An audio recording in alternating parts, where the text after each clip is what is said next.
Hello and welcome back to another episode. My name is Rosie. And my name is Paul. And this is It's Sinister.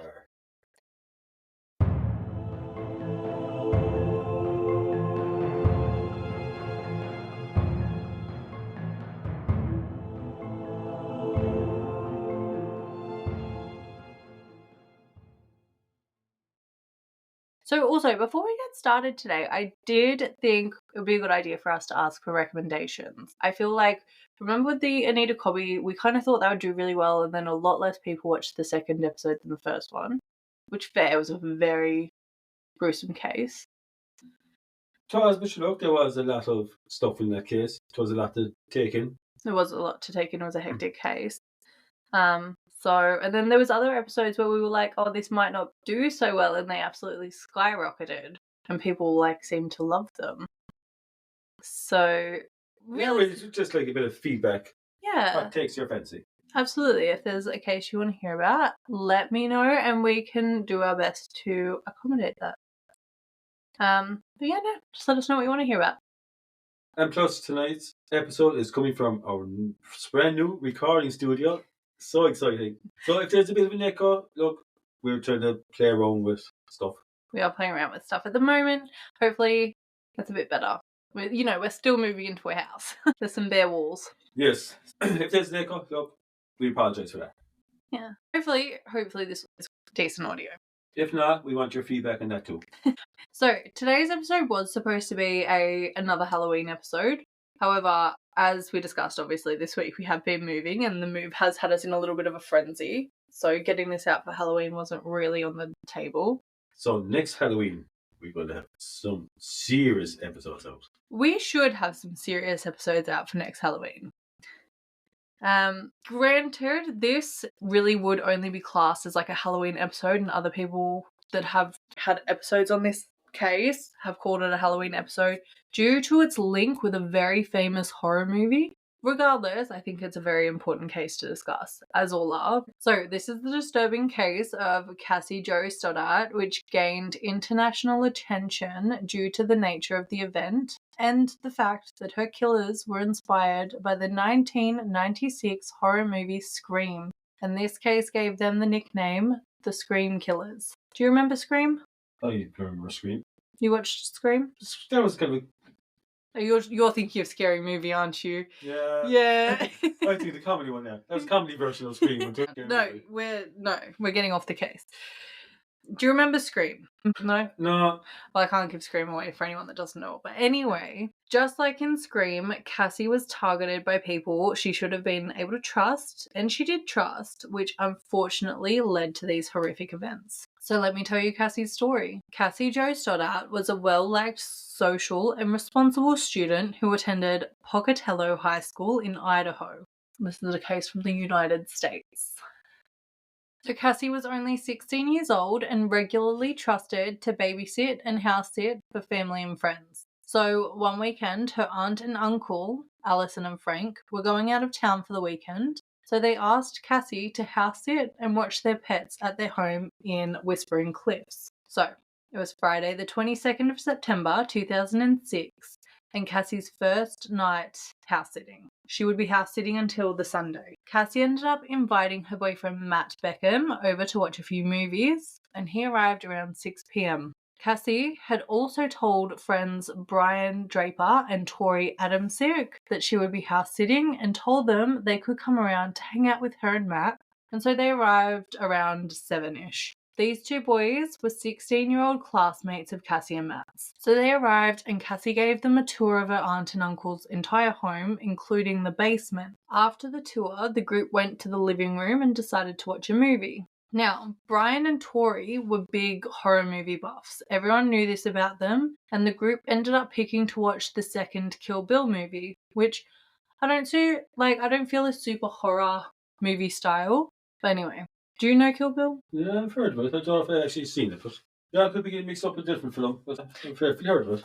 Yeah. So before the movie ended, Brian and Tori decided to leave, telling Cassie and Matt that they wanted to watch a different movie at the cinema instead. Like I said, Kill Bill isn't super horror, and they said they wanted to go watch a horror movie. So Cassie and Matt remained in the living room watching the movie. a little while in and they started hearing loud noises from the basement and banging noises, but the pair remained on the lounge. They weren't checking out anything, and that is so fair. I would not go down to a basement because I hear banging noises at all. After a little while, the power started flickering out. Still, the couple stayed in the lounge room while the power flickered, and then it went out completely. Again, the two stayed on the lounge, just like I would do. But why would that go down to the basement? That's where the boilers and the trip switches and all that are. That's why you have basements in America. Yeah, you're the type of person that would get killed in the first 30 seconds of a horror movie. I would get killed at the end. Well, if the power was gone out, we go down to the basement to find your PowerPoint. Right. If the power went out in the basement, I promise you with everything in me, I would not go to the basement to suss it out because I would be too terrified of what could possibly be down in the basement. You're watching too many freaking scary movie films. Yeah, probably. But like... Well, sure, the basement's going to be the same thing if it's up in the attic. I wouldn't go up to an attic either. What? No. I would, if the lights went out in the house, I'd stay where I was. Hope to death I survived. I'm not going looking for trouble. But you wouldn't just go find the trip switch. Alright, besides the fact I wouldn't even know what that is. That's not where you put up your lights. Could be a fuse, could be a trip switch. Look, it's either in the basement, probably in American places, but normally in normal houses, it's close to your front door. Okay. Yeah, no, look, I'm just someone that gets a bit nervous of things like this. I would rather just not go, like, creepy noise in the house. I'm not going to go looking for an explanation. I'm just going to stay the fuck away from it. And what if the creepy noise gets closer to you? Oh, don't say that. I'm freaking out just at the thought of that. I don't know. What happens then? I hide? In the dark? Oh, God. Don't move. Mightn't see me. I'm terrified.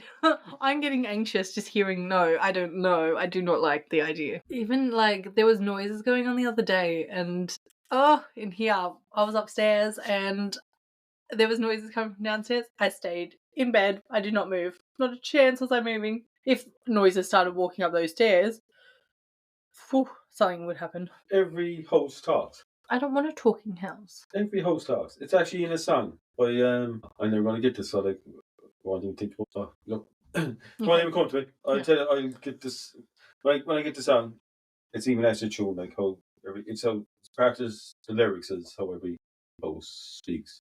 Yeah, I want a quiet house that doesn't speak. Granted, no one was in our home. Like, no one was in our home the other morning. Yeah, that was the host talking. Yeah. And like, we're still super fresh to living in this home and we're like still getting used to what noises it makes. Yeah, just a tank filling itself in the attic. Yeah, spooky. I don't like that. That freaked me out a few times. I wouldn't move. I'd be like Matt and Cassie. I'd stay on the lounge. But anyway, Cassie was becoming uneasy by the power issues, but it did end up coming back on. Now, one of the dogs Cassie was looking after kept staring at the basement door, occasionally growling or barking. I don't like that. Probably a raccoon or something in Idaho. Maybe raccoon, squirrel. I don't like how rationally you speak about these things. Those sorts of things freak me out. Well, a squirrel. No, like a dog staring at the basement door and lights turning on and off and loud banging from the basement. I would be petrified. I'd probably bolt out the front door, to be honest. But like, you drop a penny inside the basement is going to be loud because there's going to be such a neck inside the basement. Well, then what's dropping a penny in the basement if you're not in the basement? A raccoon. Where did a raccoon get a penny from? The squirrel. Because a squirrel saves all its pennies. Or its nuts. Same thing. Oh my gosh. Alright, let's just focus on Cassie. Again, obviously, Cassie was getting anxious about this. She wasn't going down to the basement. I wouldn't. But these events were freaking her out a little bit. So Matt called his mum to see if he could stay the night there with Cassie to make her feel safe. Matt's mum said no, which is a completely fair thing with 16-year-olds. But Matt's mum did offer to have Cassie stay at their house and to drive her back the following morning to ease Cassie's concern. However, Cassie wanted to be responsible. She was getting paid to stay at the house and mind the animals, so that's what she felt was her responsibility. So Cassie declined the offer and chose to stay at the house on her own. Brave girl. Brave girl, I wouldn't. No, I didn't really. She was only 16, but sure. Yeah. Around 10:30 p.m, Matt was picked up by his mother, leaving Cassie at the home all alone for the night. Not long after, Matt called Tori to see where he and Brian were and if they wanted to meet up since he'd just left Cassie's. Tori was whispering into the phone, like you do if you answer a call in a cinema and declined due to being at the cinema with Brian. Cassie remained on the lounge after Matt left, and once more the lights went out. Again, she didn't move. She was not searching for the cause of the power issue, and rightly so. It was around 12:30 a.m. Matt tried calling Cassie, who didn't answer. He assumed she was sleeping and left the calls for that night. On Sunday, the 24th of September, 2006, 2 days later, Alison and Frank returned to their home with their 13-year-old daughter, who was the one to discover Cassie's body next to the lounge, laying in a pool of her own blood. Unfortunately, Cassie appeared to have been stabbed numerous times, and despite having clearly put up a fight, she wasn't able to survive the attack. An autopsy revealed that Cassie had been stabbed approximately 30 times, and 12 of the wounds were considered potentially fatal. A second examination of the body concluded that 2 different knives had been used. One knife with a serrated blade had inflicted 11 of the 12 potentially fatal wounds. The other, single-bladed, non-serrated knife inflicted 1 of the potentially fatal wounds, as well as other non-fatal wounds. So she got a fair, cruel death. Yeah, and she would have survived a bit of it because there was a lot of defensive wounds. So there was probably 2 people attacking her with knives at the same time. It's very possible, either 2 people or 1 person with 2 different weapons, something like that. There's 2 different weapons regardless. Okay, so no weapon was found at the scene and there was no sign of forced entry. As I mentioned before, Cassie was well liked at school, so investigators couldn't work out any real motive for her murder. So initially, Matt was a suspect. He was the last person seen with Cassie and the boyfriend, all that. He claimed he didn't do it and explained to investigators about how the lights had been flicking and there was power outages while he was still there, which the couple didn't want to go down to the basement to check out. Matt's mother also stated in an interview that she had heard Cassie speaking when she picked Matt up and provided an alibi for the rest of the night. Matt would have also had phone calls to Cassie throughout the weekend while she wasn't answering her phone, things like that, which you're not just going to keep ringing. You might, obviously, to provide your own little alibi, but like to continuously ring, I don't know how many, if he called her numerous times over the weekend, but... Yeah, but like, would you have to call back to host the following day? You would think you would check. Like it was two days later she was found. Say he left her Friday night. Didn't hear anything and until she Sunday. Found Sunday. So where was Matt Saturday, like? He can't be that far away if his mother picked him. Yeah, I don't know. I'm actually not sure how far away he was. But also, I was thinking a lot, this is not to throw blame on anyone because it's just such a horrific event. Why didn't her own mother go and check on her? Like, would her own mother not have been like, oh, I haven't heard from my daughter? What year was this? 2006. 2006. They all had phones. So phones would have been... They had phones. They wouldn't have been, yeah, phones, but they would have been... working phones. Probably the old, like, what are they called? The Motorola Razors or something. Nokia, Snake. Something like that. There's no Facebook or fucking TikTok or Twitter or X or... No bullshit. You're showing your age. Well, had Cassie parents or she? Yeah, I know. Or even the owners of the house was her aunt and uncle, was it? Yeah, and they were out. They were the ones that found her. But she was just minding their dogs. Yeah. But would they not ring up more weekend and see? To check on them? I don't know. It's interesting, isn't it? It's very, like, I wonder what really happened because we don't know all the ins and outs. Well, like, if you're getting a babysitter in for your dogs. Yeah.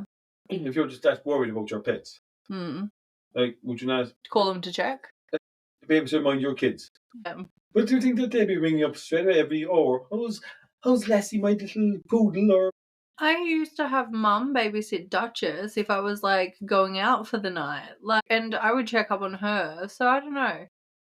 I just think some people are different. Some people are a bit more obsessed. I would not leave, regardless of my feelings towards my pets, I would not leave them home for an entire weekend without someone there looking after them and feeding them and stuff. Yeah, precisely. So you think, like, if you have someone minding your pets for a weekend, that you're going to give a ring every now and then, see how is... Yeah. Rex the dog get you on, or Tori the tortoise, or... Tori the tortoise? Fucking Ellen the alligator. If we had an alligator, I wouldn't check up to see how that was doing. Let me check in the babysitter. Do we still have to pay you? Did you feed Annie yet? Oh gosh. So, a polygraph ended up clearing Matt as a suspect, and he detailed the evening, including when Brian and Tori arrived, and he was good to go.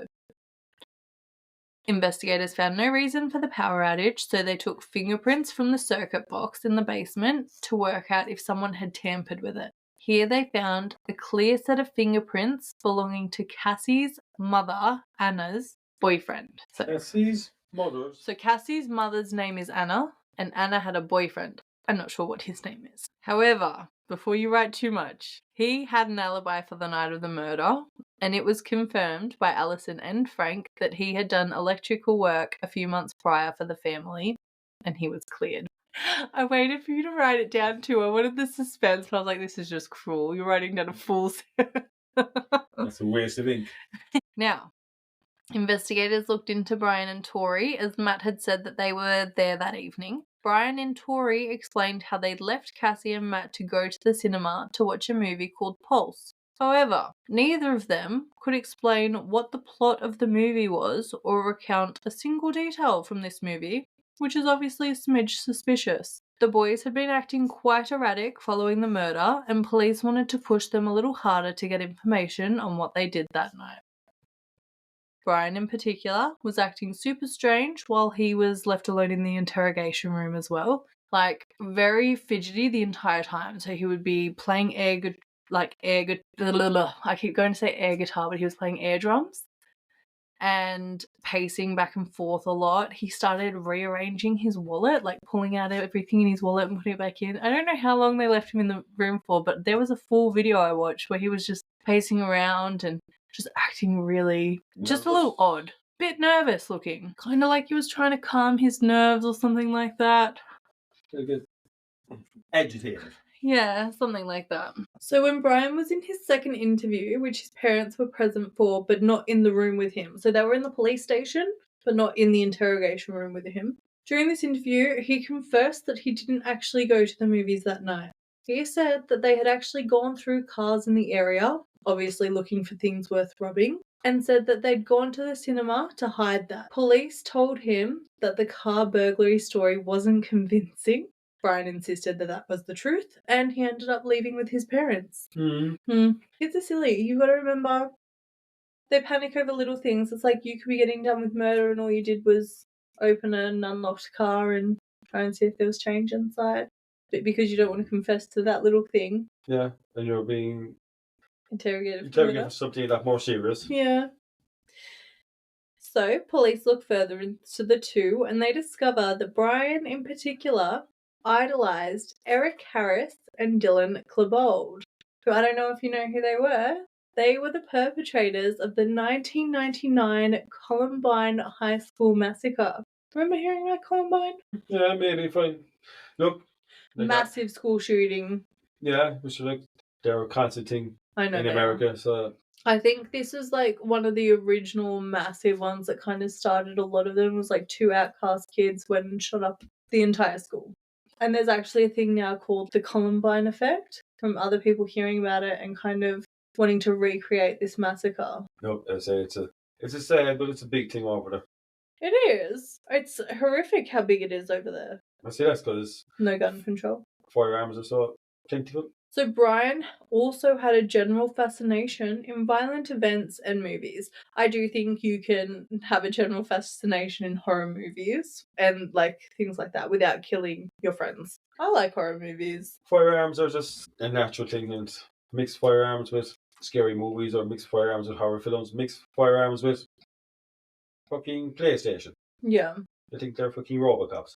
Yeah, well obviously there's a massive difference between like enjoying a scary movie and idolizing, 2 teenagers that were in charge of probably the most infamous high school massacre. So, investigators were given consent after this interview from Brian and his parents to search Brian's bedroom. In his room was a knife sheath, which is just used to hold the knife, the leather thing. Brian said it was a friend of his and that he didn't know where the actual knife was. The friend must have it. Didn't say who the friend was. So Brian was pulled in for another interview the following day. His parents were present in the room for this one. And during this interview, Brian told investigators that he and Tori had unlocked a door before leaving Cassie's aunt and uncle's home that evening in an attempt to scare Cassie and Matt. Brian also admitted that the pair had worn creepy masks, black clothing, and gloves, while also carrying real-life knives on them. This was all part of an elaborate plan to scare the couple. So, Brian's version of events was that he and Tori unlocked a basement door while Cassie was giving them a tour, and when they left the premises, they went to Tori's car, changed into these creepy outfits with real knives on them. They snuck back into the basement undetected by Cassie and Matt and started making banging noises in order to lure Matt and Cassie into the basement, but only as a jokey joke. Huh? It was just to scare them, nothing else. Yeah, with a real life knife. When the banging wasn't working, they began playing with the circuit breaker to encourage the couple down into the basement to inspect what was happening. Again, just to scare them. Brian and Tori ended up hearing Matt leave, which was definitely confirmed when Matt called them to ask about their plans, stating he had left Cassie alone in the house. They were still in the basement at this time, which was why Tori was whispering. Once off the phone, they again turned the lights out at the circuit breaker, attempting to encourage Cassie into the basement to fix it. But was Matt giving the go ahead that he was gone? Ooh, I like the way you think sometimes, because you even think of things that I never think of. Was he? Because Matt was not going to play anymore because Mammy was out to collect him. So he wanted to bring in the two boys to go hang out again. Well, I thought it was just like spooky stuff you think of. Yeah, but don't be taking notes for nothing. No, you're very good. Just to clarify now, no, that was never confirmed in the case. Matt, that was never.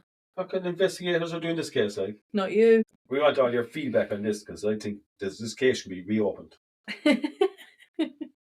You want Matt charged. Just to clarify, this is all speculation and Matt's been found innocent in all of this. Alright. Brian said that since Cassie didn't go downstairs, the two boys finally decided to go upstairs and scare her. Brian had a dagger and Tori had a hunting knife. Brian said that he thought it was a joke and he'd actually opened and slammed a closet door at the top of the stairs to scare Cassie. As in, imagine how she's already terrified. The dog's already barking from at the basement. The lights are going in and out. She's hearing noises from the basement. Full pitch black darkness. She's scared. She sat there scared, wanting to just go to sleep and wake up the next day with the lights on. And suddenly, something runs up the basement steps and you hear a door open and shut. Like, I know they're jokey trying to scare her. That would be enough to give someone a heart attack. That's terrifying. I know, yeah, it is. That's a 16-year-old in a house by herself.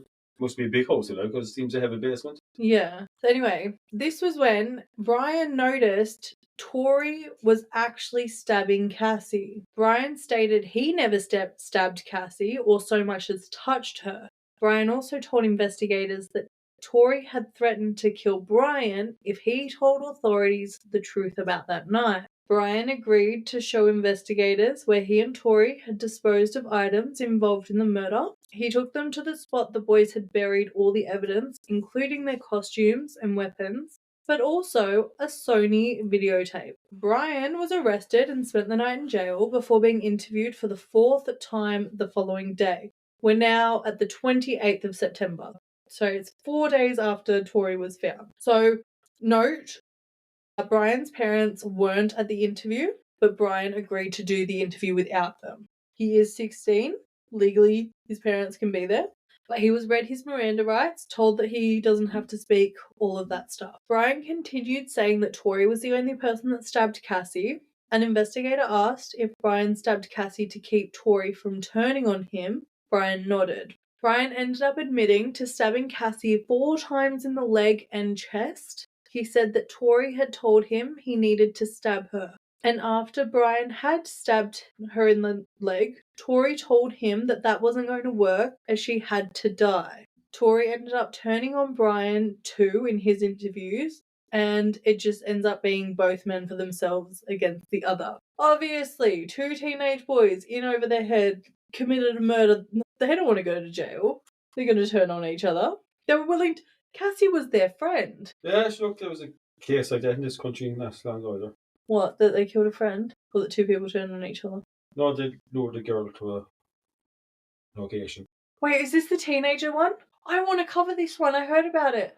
And the girl was she Polish or Russian? She wasn't Irish, she was a foreign national, but she fancied one of them. I heard about this and I really want to cover it. It was going to be one of the next cases. It told me that old, that's everything. I think it was like 5 years old or something. It was probably before COVID. During the trial, there was B or Boy B. Boy B, yeah, because their names can't be disclosed because they were so young. I saw it because what was it, like 12 or 13 or something? It was very young. Younger than 16, isn't it? Yeah. No, we'll definitely discuss that case. They were to no kind of farmhouses. Yeah, like an isolated building, wasn't it? So when I tell you that case, you're already going to know all the details. See? But yeah, no, both men turned on each other. So the videotape found ended up being repaired and straightened in order to be playable. I'm not sure how long that took, but it was sometime after the confession and before trial. Police were able to view the footage. The videotape captured Brian and Tori for a long time prior to the death, attempting to make their own real-life horror movie, just like a version of the movie Scream. Stupid. Yes. So, there was a lot of footage of the two... I'm saying men. They are boys. They are children. They're children that did this, but they were tried as adults, and I'm happy they were. They were old enough to know way better than this. That's so 16. Like, 16, your class is an adult in America. So, there was a lot of footage of the two men videotaping snippets of themselves talking about murdering someone. This had been going on for a while. Most incriminating was that the night prior to Cassie's murder, they were discussing murder. Tori was driving and Brian was filming from the passenger seat. Brian states, quote, "We're going for a high death count." Tori says, quote, "Plus, we're not going to get caught, Brian. If we're going for guns, we're just going to end it. We're just going to grab the guns and get out of there and kill everybody and leave." Brian stated that the two of them are going to make history, and Tori states, "For all you FBI agents watching this, you weren't quick enough." It's terrible, isn't it? I'm not lying. This isn't funny. This is a disgusting case, and it's so horrible that someone lost their life. But it's almost sad that there were these two delusional boys thinking that they were creating their own horror movie, and they just seem like they had no guidance or any. There was something lacking because they just don't seem like they have the mental capacity. Yeah, was this like had anyone seen this Prior? No. So the two are filming themselves talking about murder, and they're laughing and just joking about everything. It's interesting. They're like talking about becoming serial killers. So then Brian talks about another girl. The two know this isn't Cassie. This is someone else from their school. But her name has been retracted throughout all court statements anyway. So we'll just call her Jane Doe. So she was probably juvenile, was it? Exactly. She would have been underage. And Brian says that they're going to her house now to see if she's alone, and if she is, she's dead. Clearly implying that they're going to murder her. He then lets the camera know to stay tuned. I will also add that Tori does seem to be more of the ringleader in this setting. He seems more bossy towards Brian, so Brian has a stutter throughout the recording. So obviously he has a stutter in real life. And seems to be more wanting to impress Tori, and Tori's bossing him around a lot, and he's just doing as Tori wants. So Tori will be like scrutinizing the way Brian words things when he's talking to the camera, and it just seems like quite an interesting dynamic. That's not to say that I think Tori was controlling Brian or made him do something he didn't want to do, but it just seems like a very interesting dynamic of like Brian attempting to control. No, sorry. Tori trying to control, but Brian trying to impress Tori. Oh, yeah. Yeah. So that just seems to be the dynamic. That could be wrong.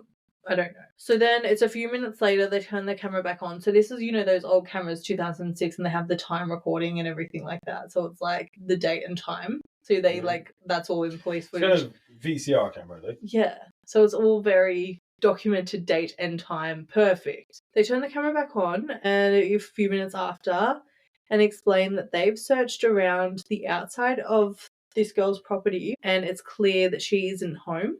They then mention that they will call Cassie and Matt. So they say this is the night before. Brian explains that Cassie and Matt are their friends, but they have to make sacrifices. He says on the footage that he feels weird and like he wants to kill somebody. He says that he knows that's not normal, but what the hell?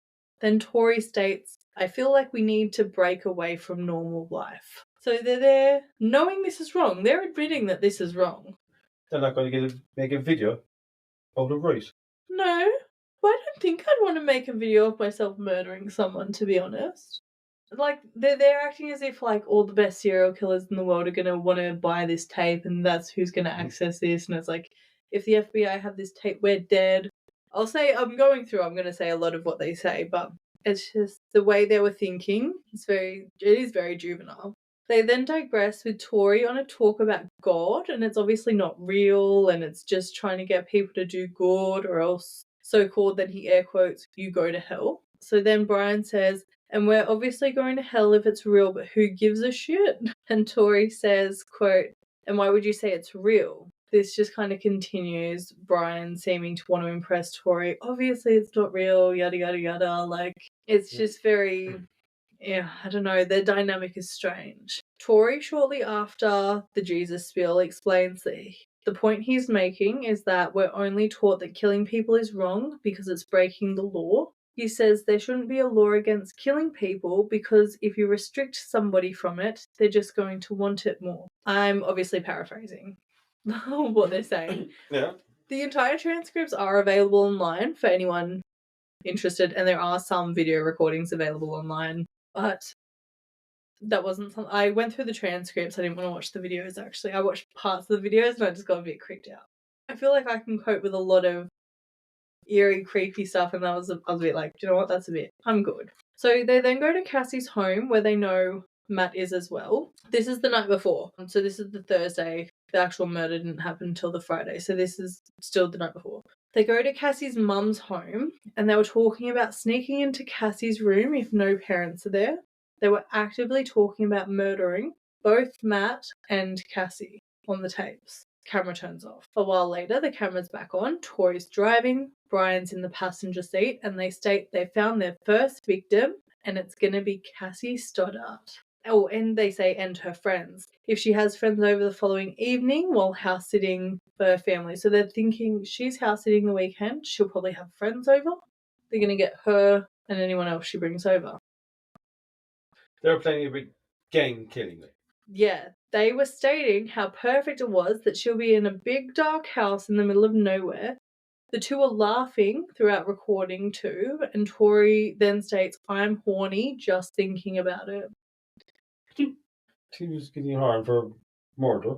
That's so sick. So they then discuss another girl from their class who stated she will be alone from 6 to 7 p.m. Friday night and that they might go to her house and kill her before going to Cassie's. They then discuss what would be better, to kill everyone one by one at Cassie's or just to have a slaughterhouse. Obviously, thinking that Cassie will have a load of friends over. So they discuss that for a little while. Are we going to one by one secretly do it? Everyone's screaming for their lives in a frenzy.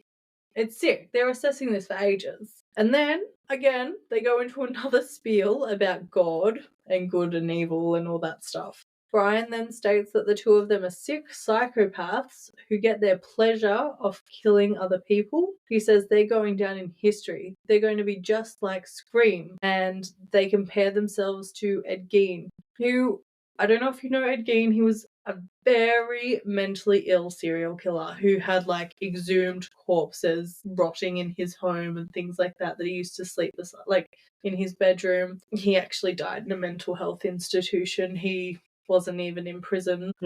Yeah, that's the song's right. Yeah, so they're comparing themselves to him, which I think is very interesting. I don't think he ever saw a prison cell. I could be wrong, but I don't think he did. But yeah, that being who they want to be compared to, sickening. And then Brian makes a comment stating, "Murder is power, murder is freedom, goodbye." The camera footage cuts off there and returns the following morning while Brian's walking down the school hallway. He films Cassie at her locker and says to the camera, "Hey look, it's Cassie. Hello Cassie." And starts filming her. And then he tells Cassie to say hi to the camera, please. And Cassie says hi. Before and after.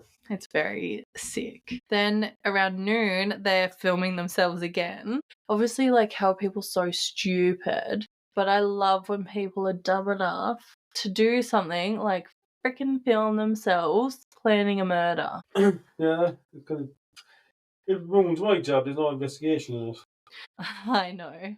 I tried to give you some fun by leaving some suspense, but they were found very early. I thought. I said, I reckon Matt. When you tell me Matt saw is nothing I got to do with this.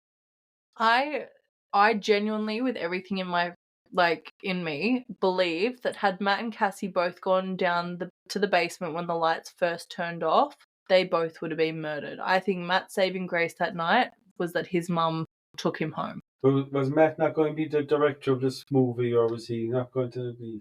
I don't think so. I genuinely think, why would they be doing that, turning the lights on and off and all this stuff? Why would Matt ask his mum if Cassie could stay over, if he could stay there? But these are Matt's buddies. He surely knew that what they're into. They were Cassie's buddies too. They were just as much Cassie's friends as they were Matt. Yeah, but I don't know. Matt ring him saying that I'm going now. Matt's want to hang out. Yeah, maybe. Regardless, they heard him leave. They did hear his mum pick him up. They did it. But then wouldn't you just send a text like, "Hey, leaving Cassie's"? Why would he call? Texting was that hard to back then. So anyway, around noon, they're filming themselves again as they're writing in a notebook their plan to kill Cassie. They also state at this time that they're writing their death list of who they want to kill. They also make mention of having 8 or 9 previous fails, stating they've probably tried 10 times, but their targets are never home alone. They then state they've been patient and it's now paying off, and they make an apology to Cassie's family, but state that this is their plan now. So they kind of say, "Oh, sorry, Cassie's family, but this is what we're going to do." She was on the list. Tough shit. Yeah, but I don't know. They make me ill. So the recording stops and doesn't pick up again until 9 p.m. and they're sat in the car again. This was after they left Cassie and Matt while watching the movie. Brian states the day and time and says, "Unfortunately, we have the grueling task of killing our 2 friends, and they are right in that house just down the street." I think their plan was to kill the both of them. Yeah, maybe so. Maybe, yeah. It'll be wrong with Matt. I don't know. Could be right. You're pretty good at getting the right answers early. They assessed their potential escape routes and how many doors and stated how they unlocked the back doors. Again, they told the camera to stay tuned. The next part of the video footage seems to begin directly following Cassie's murder. This is quite sickening, and they discuss what they did. So skip ahead a minute if needed. But it was 11:31 and Tori was driving. Brian starts filming while he was already speaking and states, "Just killed Cassie. We just left her house. This is not a fucking joke." He continues that he stabbed her in the throat. He talks about seeing her lifeless body, saying, "It just disappeared." He exclaims, "Dude, I just killed Cassie." Tori ends up telling him to shut the fuck up. Fair. Yeah. Telling him they need to get their act straight. Brian then says they'll go buy movie tickets now, attempting to plan their alibi. A wee bit too late. I don't know why they didn't buy movie tickets beforehand to just have the ticket stub to show people, then come back. Not that I don't kill people, but If they don't kill people, we won't have a podcast.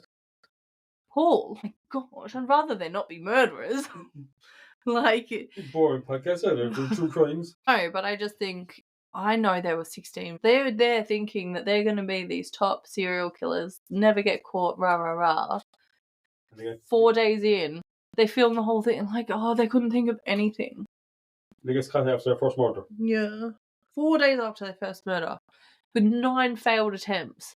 I'm happy they had 9 failed attempts, don't get me wrong, stoked. And I'm happy they got caught. I just think they're so stupid, and I'm almost annoyed that they're thought so highly of themselves. I think that's what bothers me so much. They're there and they're so smug about this and they're recording it, and just that annoys me because they're sick little sociopaths. Anyway, the 2 men were charged with 1 count of murder in the first degree and 1 count of conspiracy to commit murder in the first degree.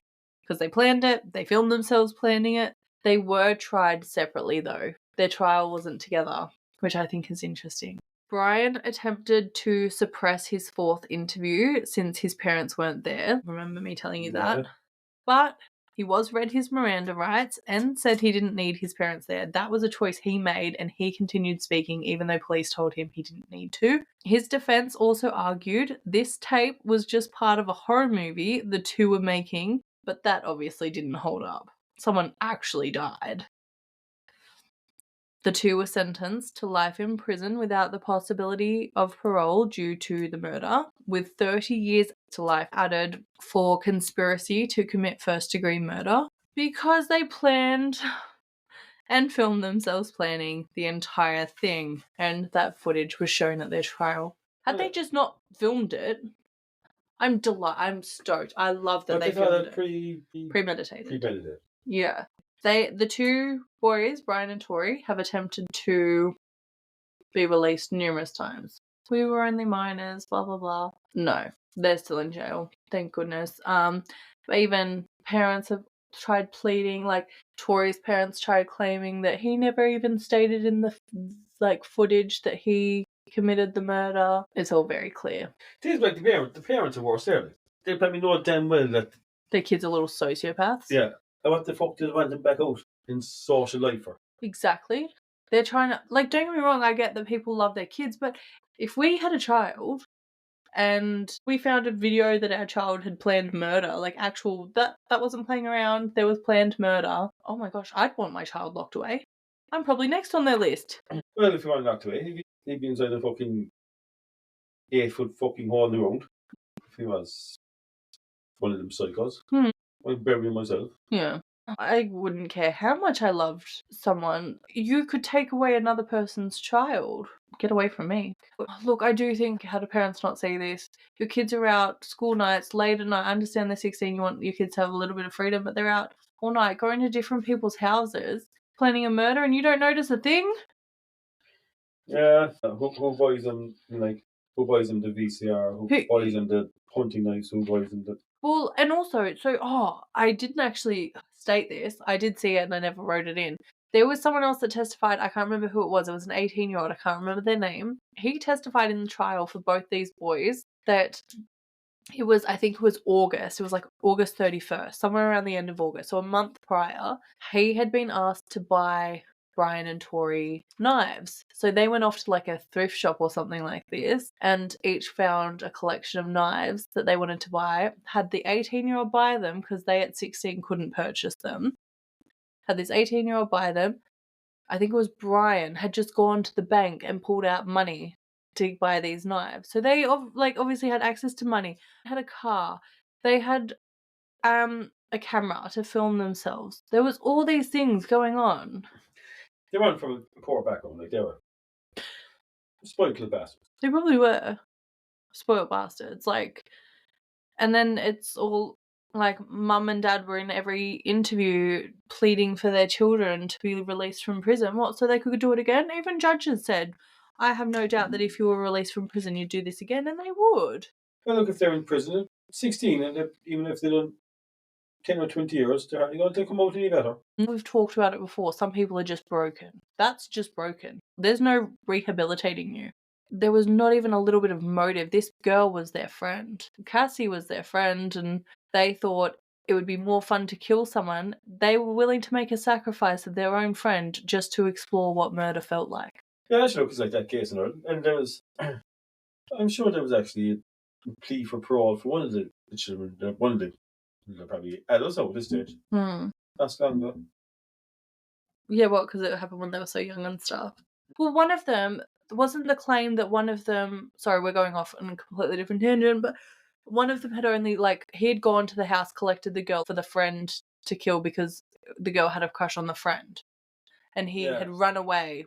But the whole thing is that that little girl would not have died had that boy not come to the house collecting her under false pretenses. Now, if he killed her or not, he should be... He should be done. Regardless, like, he didn't know he knew something was going to happen. He knew that he was collecting someone for a bad reason, regardless. I don't know, look, that's case, probably 3 years old. Look, they're both, doesn't matter who killed her, they're both equally involved. Yeah, right. Well, I'm sure one of them went for parole. That's not enough. Look, this is off. We will discuss this. I wish I could remember her name. I feel really bad. I can't remember. I only learned about it just recently. But we will definitely cover it in the next couple of weeks because I saw it. I actually saw it on TikTok. Oh, where was it? Was it Wexford? It was... I used to thought it was up the West Coast. I don't know either. I want it to be far away though, so if we're covering a case that it's not like in Cork. I'll take you to the scene. Don't do that. But no, that is everything we have on Cassie Jo Stoddart. It is an absolutely horrific case, and I feel so bad for her and her family for having to put up with this for such a horrific reason. Like, she was just supposedly a lovely girl who really last person to deserve this. Obviously, victims don't deserve it, but she didn't. No, too young, all her life to live, just because some couple of psychos wanted to make a video and thought it. I know, it's horrible. Basically, they're psychos. Simple as. Yeah, and they do go up for parole very regularly. They've tried probably 4 times or something so far. So I do think this is a case where everyone needs to know about it so that it's not forgotten and they don't one day get out and things like that, because I just think that would be completely cruel to her family. Yeah, but fuck, they probably will. They probably will be free. I hope not. I hope that this is something that sticks. They're in for life. But no. That's the justice system. No. That's it, everybody. Let us know again what recommendations you have. And we will see you very shortly with a new episode. Bye for now. Bye.